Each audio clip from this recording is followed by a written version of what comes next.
Are you serious? You're struggling with money because you chose to be a housewife, right? I was taken aback by what my brother-in-law's wife said to me. I had suspected for a while that she didn't like me, but I never imagined she thought we were financially struggling. I knew there was some misunderstanding, but I never expected this shocking revelation. I had no idea at the time. My name is Emily, a 34-year-old housewife. My husband John and I are raising our 3-year-old daughter, Sarah, in a house we inherited from my parents. They moved to a nice condo nearby, so we don't have to worry about rent or other expenses. Life is financially comfortable for us. The only issue is my brother-in-law, Kevin. He lives nearby and often drops by, usually drunk, wanting to take John out for drinks, which annoys me.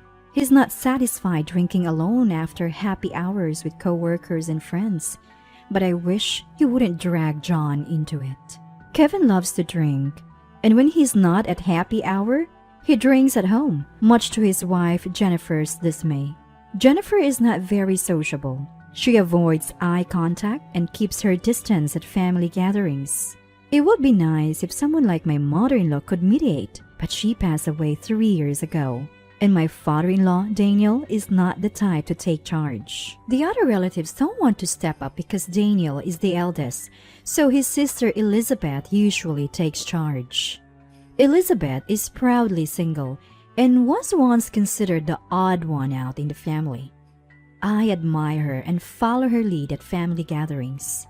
Jennifer seems to trust Elizabeth a bit, as she relaxes around her and listens to her advice. But when I asked Jennifer, "Could you help me out here? Are you free?" she coldly replied, "I'm busy," making me feel disliked. Then one night, Kevin showed up drunk and started making noise through the doorbell, calling for John to come out and drink. I reluctantly let him in, reminding him to be quiet because Sarah was sleeping. In the past, his noise woke Sarah up, and I had to kick both him and John out. Since then, they'd been quiet when drinking at home, so I joined them in the living room after confirming Sarah was asleep. That night, Kevin was bragging about Jennifer. "She's reserved but listens to me. She's a good daughter-in-law." Curious about why Jennifer was cold to me, I asked Kevin, "Does Jennifer not like me?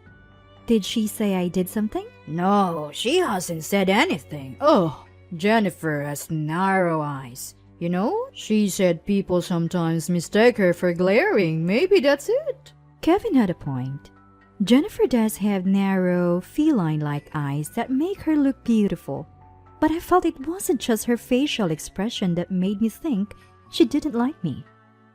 I wanted to say that, but considering Kevin might tell Jennifer, I thought it best not to press the issue. "Maybe I misunderstood. Sorry about that, Kevin." Kevin grinned. "No worries. Jennifer often gets misunderstood like that, so I feel like I have to protect her." Maybe it's better to think it was a misunderstanding. You can't get along with everyone, and sometimes even close relatives don't click. I decided not to worry about Jennifer. But then, on the next holiday, John and Kevin planned to go to a movie, and Jennifer and I were to join them. We left Sarah with my parents, so it felt like a break from parenting. John and Kevin paid for the movie tickets, so when Jennifer and I went to the restroom, I suggested we cover lunch. "Lunch is cheaper than movie tickets. Don't you think that's fair?" Jennifer frowned and glared at me. Are you serious? You're a housewife because you're broke, right? And yet you're spending money on a day out? Do you even have the money to split the lunch bill?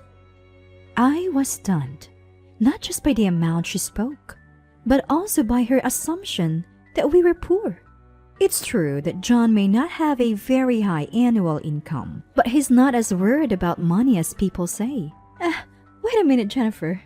We're not struggling that much, I wanted to say, but Jennifer had already left the restroom. When we got out, John and Kevin were chatting happily, so it wasn't the right moment to bring up what Jennifer had said. At lunch, when it was time to pay, I forcefully said, We had the guys pay earlier, so Jennifer and I decided to split this one. Jennifer gave me a dark look, but I made her nod in agreement and paid my half. It seemed like she had planned to pay for all four of us, making me wonder just how broke she thought we were. When we got home, I consulted John. Do you know why Jennifer thinks we're poor? What? How did that even come up? I recounted a restroom conversation to John, who looked puzzled. I wonder why she thinks that. I make an average salary and you have rental income that we are saving. Why would she think we're broke? But we're saving that money for Sarah's future just in case she wants to become a doctor or something. Don't count on it. John laughed. You're such a worrier. You brought property to get rental income because you were worried about not having a pension. Now you're worried about Sarah's tuition? Well, I can't help but worry. I've always been a worrier. I remember showing up an hour early for a job interview only to get scolded by the interviewer. John always tells me not to worry so much, that things will work out. But I can't help it. It's just how I am. The reason I can be a stay-at-home mom without financial worries now is because I worked hard when I was young. I doubt this part of me will ever change. That's why I get anxious about my relationship with Jennifer. What if our relationship strains the bond between John and his brother Kevin? Just the thought makes me uneasy. I've been hoping to clear up any misunderstandings the next time I see Jennifer without making her angry. Then a few days later in the evening, as Sarah was watching a kids' show, I decided to start making dinner. Suddenly, the doorbell rang. I checked the monitor and saw Jennifer. I was surprised. Kevin visits often, but Jennifer had never come by herself before. Jennifer, I'll open the door now. I welcomed Jennifer in, offered her a seat on the sofa, and served her some coffee. She looked around the room and said, You live in a pretty nice house, huh? with a displeased look on her face. It's my family home. My parents moved to a condo, so it's just the three of us now. So, no rent or mortgage? None. Jennifer suddenly looked down, trembling. Then she looked up, furious, and yelled, So you do have an extra money. Stop pretending you're broke. Help pay for Linda's care. Sarah was startled and began to cry loudly. I immediately hugged Sarah, soothing her. It's okay. Jennifer's not mad. Don't be scared. As I comforted Sarah, she eventually calmed down and fell asleep. Jennifer also seemed to feel bad, lowering her shoulders and apologizing. Maybe she's not a bad person at heart. She mentioned something about Linda's care expenses, so she must be misunderstanding something. I told her, Jennifer, I'd like to discuss this in detail. Can you wait here while I put Sarah to bed? After putting Sarah to sleep, I returned to the living room. I'm really sorry. It's fine, but what were you saying about Linda's care expenses? Linda passed away 3 years ago. Jennifer looked puzzled. What? Do you know Linda?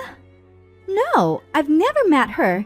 Kevin told me his parents are divorced and he's taking care of Linda, who is in a nursing home.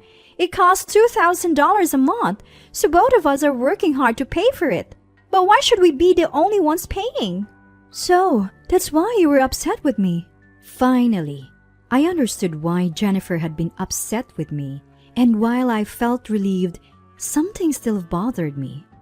Oddly, Jennifer didn't seem to resent John, who also wasn't contributing to the care costs. I wanted to know why. Jennifer provided the answer. Kevin told me that John had asked you to contribute $1,000 a month for care costs, but you apologized to Kevin, saying you had too much debt to pay. You also told Kevin you are keeping this a secret from John, so I thought you were the only one at fault. What? Can we get Kevin here? And Daniel too? I'll tell John to come home early. This couldn't be left unaddressed. I immediately contacted Daniel, John, and Kevin to gather everyone. Before they arrived, I dropped Sarah off at my parents' house. John came home without working overtime, and Daniel showed up looking concerned. When Kevin finally arrived, I confronted him. Kevin, Jennifer told me you've been claiming Linda is alive and that you're paying $2,000 a month for her care? Where is that money going? Kevin turned pale and started sweating, visibly shaken. John and Daniel looked at Kevin in disbelief, but he remained silent. Jennifer told me that John had asked me to pay $1,000 to you, Kevin, and that I couldn't because I had debts which I was keeping a secret from John. What's going on? John finally spoke up. What are you talking about? Emily doesn't have any debt. She's more financially savvy than anyone and even has income from real estate. Kevin, what's this about Mom's care costs? Finally, Kevin began to confess. I'm sorry. Before proposing, I found out Jennifer made more money than me. I thought about how to shift some of that money to me. Jennifer's expression changed instantly, her face turning to one of fury. Kevin, now terrified, continued. So I made up that Mom was alive and needed care costs. I thought if I claimed to contribute $1,000 and got Jennifer to pay the other half, our take-home pay would be about the same. Daniel finally spoke. I see. Whenever I brought up Linda, Kevin would change the subject. I thought he was still grieving. To use Linda's memory to scam people out of money. I didn't raise you to be this kind of person. Daniel rarely speaks at family gatherings, so hearing him talk this much was unusual. He must be really upset. Kevin stood up, visibly frustrated. This is ridiculous. I work the same hours as Jennifer, and our jobs aren't that different. In fact, her company is lower ranked than mine. She's even 2 years younger than me. Why is there a $1,000 difference in our monthly salaries? She's a woman. She should just keep quiet. That's when Jennifer exploded. What? Do you know how hard I work as a student? I was top of my class and student council president since middle school. I studied day and night to get into a top university. Didn't you say you didn't care about college exams? I have what I have now because I worked for it. Don't be jealous. Jennifer took a deep breath, having said her piece. I also had something to say to Kevin. Using a non-existent care cost for Linda, who isn't even alive? What kind of person does that? Didn't you think this would come out eventually? Kevin was at a loss for words, so I turned my attention to Jennifer. Don't you think something was off, Jennifer? Neither John nor Kevin ever talked about Linda or visited her in a nursing home. Your anger is justified. Kevin did something unforgivable. But I wish you'd question things instead of taking his words against me. Jennifer apologized. You're right, Emily. I'm really sorry for the inconvenience. It's okay. You're a victim too. I hope we can get along better from now on. I smiled and Jennifer returned it, seeming relieved. Then Daniel spoke, his eyes sternly fixed on Kevin. Kevin, what you did is unforgivable. It's fraud, a criminal act. Sadly, marital income is shared property, so we can't legally punish you. Kevin looked oddly relieved, but Daniel wasn't done. As your father, I'll impose the punishment. First, return all the money you took from Jennifer. Then, meet all her requests as much as possible. Jennifer, if he refuses, tell me. Kevin turned pale again, casting a pleading look at Jennifer. Jennifer thanked Daniel and then glared at Kevin. I'll think about what to do. Be prepared. Kevin was tearfully apologizing to Jennifer. Maybe he realized the path his life was taking. Later, I heard Kevin had to borrow money to pay Jennifer back, even after emptying his savings. The money he'd taken was mostly spent on drinking. Jennifer filed for divorce, leaving Kevin financially ruined and even canceling the lease on their apartment. Kevin sought help from John, who couldn't defend him this time and turned his back on him.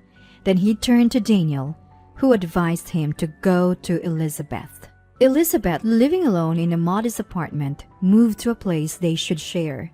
But she took over managing his salary, banned happy hours and drinking, and warned him she'd kick him out if he broke the rules. Kevin now obediently does household chores as told. Since then, peace has returned to our lives. It's really quiet without Kevin around. John seems a bit lonely, but when Sarah talks to him, he looks happy. I hope he'll dote on Sarah as much as he would have on Kevin. As for me, I've reconciled with Jennifer, and we occasionally go out together. We surprisingly have a lot in common and enjoy our time. I want to cherish these peaceful days from now on.